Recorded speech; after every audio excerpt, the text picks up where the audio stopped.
Just a quick bit about scales before I start. You did make me laugh, Gary, because when you used to say, oh, you dropped a mass on the scales and it weighed an amount, and then you would drop it from 4 times the height to get twice the speed, and it would weigh twice the amount, twice the speed, twice the weight, you used to say, and used to proclaim it quite confidently. And I thought, well, it's a terrible idea doing that, because scales, I didn't think you'd be able to, the dial would vibrate, you wouldn't be able to read them unless you had a very slow-mo camera. And I thought it was a terrible idea, but then I thought, so I suggested that instead of measuring the 4 times the energy, what if we dropped one mass from one height, and then by your theory, if we dropped to half a mass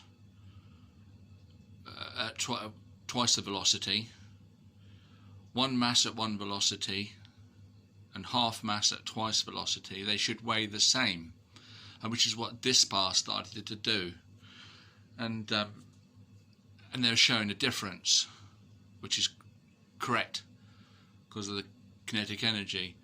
And now you complained about the scales, and now he's got a nice new set of scales and he's going to do the experiments better. All of a sudden now you're complaining about that it is a bad idea to do it on scales because they're not designed to read impact energy. Isn't it quite funny how you sort of change your tune as it suits you? Anyway, I couldn't wait to show you this, because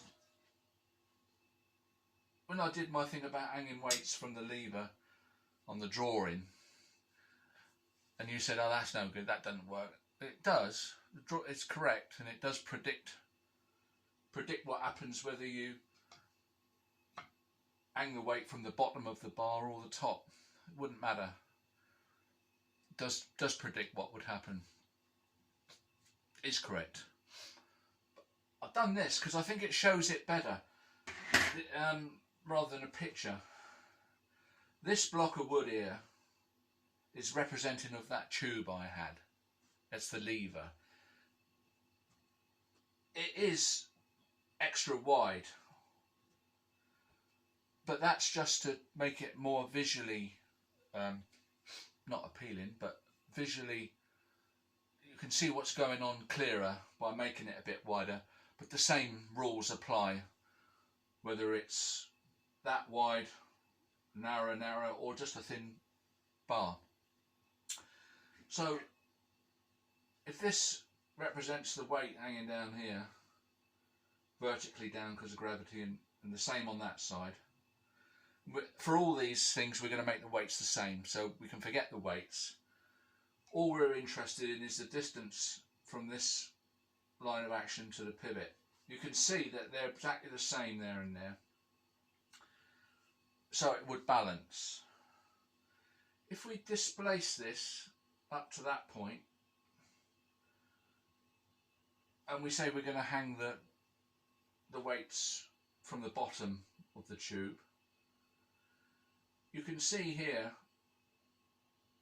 you've got the arm is the width of this disc, which is the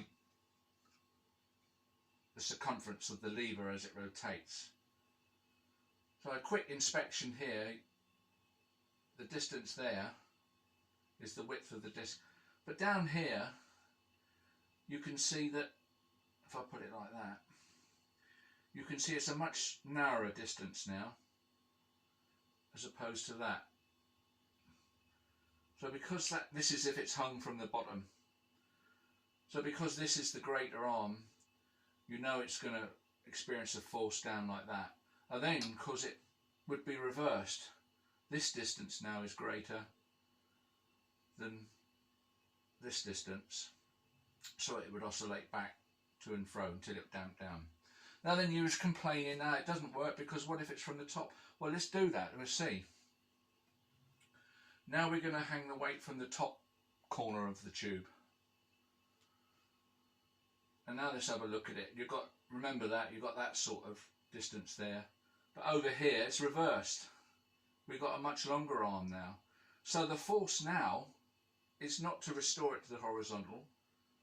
The force now is to make it continue in that sense, which is what would happen, what does happen, and in fact it tends to turn over.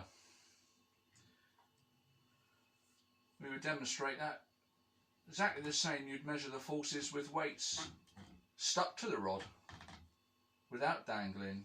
You do the same idea. If they're now above this lever and we do that, the drawing would predict that this weight's got more force because of the longer arm through the centre of mass than this one, so it should go down. Let's see, it does, and it turns over. The weights will want to hang beneath the pivot point. So in either case, that's how you would work it out with that drawing. I hope you like that.